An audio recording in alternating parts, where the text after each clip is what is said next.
दोस्तों, अगर आप करेला खाना पसंद नहीं करते हैं तो मेरी इस रेसिपी को देखकर आप करेला जरूर बनाएं। ये जो आज की करेले की रेसिपी है, इस रेसिपी को देख के अगर आप करेले बनाएंगे तो करेले में कड़वाहट नहीं रहेगी और एकदम कुरकुरा करेला बनके तैयार होगा। और इस कुरकुरे करेले को आप रोटी के साथ, पराठे के साथ या फिर पूड़ी के साथ खा सकते हैं। इसको आप बनाकर 1 से 2 दिन तक स्टोर करके रख सकते हैं। तो चलिए बनाना शुरू करते हैं हम एकदम टेस्टी, मज़ेदार और कुरकुरे करेले की रेसिपी को। कुरकुरा करेला बनाने के लिए मैंने यहाँ पर आधा किलो करेले लिए हैं और करेलों को धो के और इस तरीके से गोल गोल काट लिया है। तो एक करेला मैं यहाँ पर आपको काट के दिखा देती हूँ। तो चाकू की मदद से करेले की दोनों साइड को हम निकाल के फेंक देंगे और करेले को हम गोल गोल इस तरीके से काट लेंगे। तो हमें यहाँ पर ध्यान रखना है कि करेलों के छिलकों को नहीं उतारना है, न ही बीजों को फेंकना है। बीज और छिलके के साथ ही करेले को काटना है। अब हम करेले में डालेंगे 1 चम्मच सफ़ेद नमक और नमक को करेलों में अच्छे से मिला लेंगे। नमक डालने से करेले में जो कड़वाहट होती है वो हल्की कम हो जाती है। और अब हम इन करेलों को नमक के साथ लगभग 1 घंटे के लिए इसी तरीके से छोड़ देंगे। तो मिलते हैं आपसे 1 घंटे बाद। 1 घंटा हो गया है, तो चलिए अब हम इन करेलों को धो लेते हैं।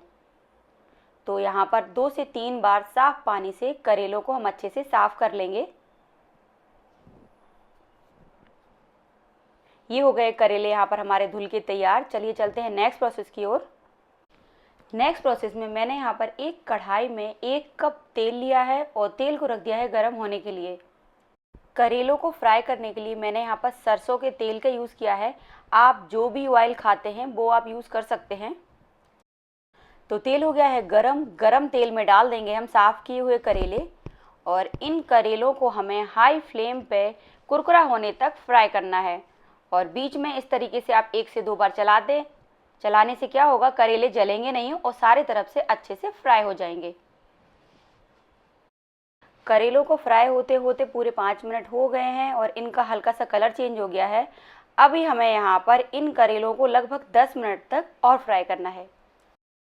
यहाँ पर करेलों को फ्राई करते करते पूरे 15 मिनट हो गए हैं और आप यहाँ देख सकते हैं इनका एकदम कलर चेंज हो गया है और ये कुरकुरे भी हो गए हैं। तो इन करेलों को निकाल लेंगे हम तेल से बाहर।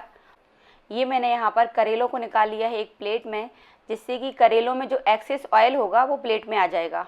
और बढ़ते हैं नेक्स्ट प्रोसेस की ओर। अब हम तैयार करेंगे कुछ खड़े मसाले, जिसके लिए एक पैन में डालेंगे 2 चम्मच सूखा खड़ा धनिया, 1 चम्मच राई, 1 चम्मच सौंफ। और ये जो सौंफ है, ये मोटी वाली सौंफ है, अचार बनाने के लिए यूज़ की जाती है।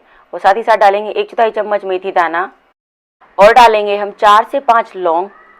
और लौंग डालने के बाद इन सारे खड़े मसालों को हमें हाई फ्लेम पे लगभग 1 से 2 मिनट तक भूनना है। ये देखिए, ये हो गए हैं खड़े मसाले हमारे भून के तैयार और इनको कर लेंगे हम रूम टेम्परेचर पे ठंडा।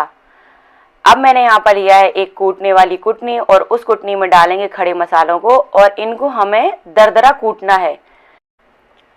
मसाले में यहाँ पर बहुत अच्छी खुशबू आ रही है और जब हम इन मसालों को करेले के अंदर डालेंगे तो करेलों का स्वाद भी बहुत बढ़िया आ जाएगा और करेलों में से खुशबू भी अच्छी आएगी। ये देखिए, ये हो गए खड़े मसाले यहाँ पर हमारे तैयार। बढ़ते हैं नेक्स्ट प्रोसेस की ओर। एक जार में डालेंगे हम यहाँ पर एक बड़े साइज की कटी हुई प्याज और डालेंगे यहाँ पर 5 से 6 लहसुन की कलियाँ, 1 इंच अदरक का टुकड़ा और इन सारी चीज़ों को करेंगे हम बारीक ग्राइंड। ये हो गया है प्याज का पेस्ट हमारा बनके तैयार। बढ़ते हैं नेक्स्ट प्रोसेस की ओर। और नेक्स्ट प्रोसेस में हमें करना है यहाँ पर करेलों के लिए मसाला तैयार। तो जिस तेल में हमने करेले फ्राई किए थे उसमें से हम थोड़ा सा तेल निकाल देंगे और लगभग 4 से 5 चम्मच तेल हम कढ़ाई में छोड़ देंगे। तो तेल हो गया है यहाँ पर हमारा गरम। तेल में डालेंगे 1/4 चम्मच हींग, साथ ही साथ डालेंगे इसमें 1 चम्मच जीरा और हींग और जीरे को हम अच्छे से भून लेंगे। तो हींग और जीरा हमारा अच्छे से भुन गया है। अब हम डाल देंगे इसमें अपना तैयार किया हुआ प्याज का पेस्ट और पेस्ट को हमें यहाँ पर लाइट ब्राउन कलर होने तक अच्छे से भूनना है। तो गैस का फ्लेम करेंगे मीडियम और मीडियम फ्लेम पे हम प्याज को लगातार चलाते हुए अच्छे से भूनेंगे। ये देखिए, प्याज का कलर चेंज हो गया है और अब हम डालेंगे प्याज में सूखे मसाले। सूखे मसालों में मैंने यहाँ पर लिया है 1 चम्मच धनिया पाउडर, 1 चम्मच लाल मिर्च पाउडर, आधा चम्मच हल्दी पाउडर, 1 चम्मच आमचूर पाउडर और साथ ही साथ हम अपना कुटा हुआ मसाला भी डाल देंगे और इन सारी चीज़ों को करेंगे हम प्याज में अच्छे से मिक्स। तो सूखे मसाले यहाँ पर प्याज में हो गए हैं अच्छे से मिक्स। इसको हमें बहुत ज़्यादा देर तक नहीं भूनना है, लगभग 1 मिनट तक इसी तरीके से चलाते हुए भूनना है। तो मसाला यहाँ पर बन गया है। अब हम इसमें डाल देंगे फ्राई किए हुए करेले और साथ ही साथ डालेंगे आधा चम्मच नमक। नमक थोड़ा कम ही डालें क्योंकि शुरुआत में हमने नमक डाला था, जिस कारण करेलों में हल्का सा नमक का टेस्ट रह जाता है। और अब हम करेंगे करेले को मसाले में अच्छे से मिक्स और इसको हमें बहुत ज़्यादा देर तक नहीं पकाना है क्योंकि करेले पहले से फ्राई किए हुए हैं और मसाला भी हमारा भुना हुआ है। तो मैंने यहाँ पर करेलों को लगभग 2 मिनट तक चलाया है और ये हो गए हैं करेले हमारे खाने के लिए तैयार। तो चलिए करेलों को कर लेते हैं हम सर्व करने के लिए मैंने यहाँ पर लिए सर्विंग कढ़ाई और कढ़ाई में डालेंगे अपने तैयार किए हुए कुरकुरे करेले।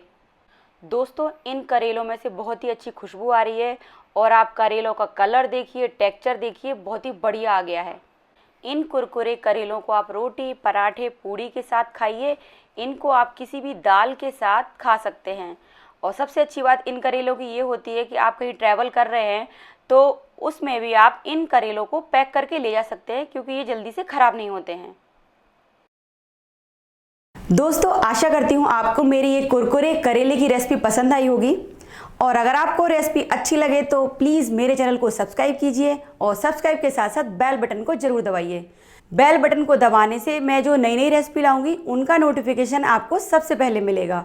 मिलते हैं आपसे नेक्स्ट रेसिपी में, तब तक के लिए बाय बाय।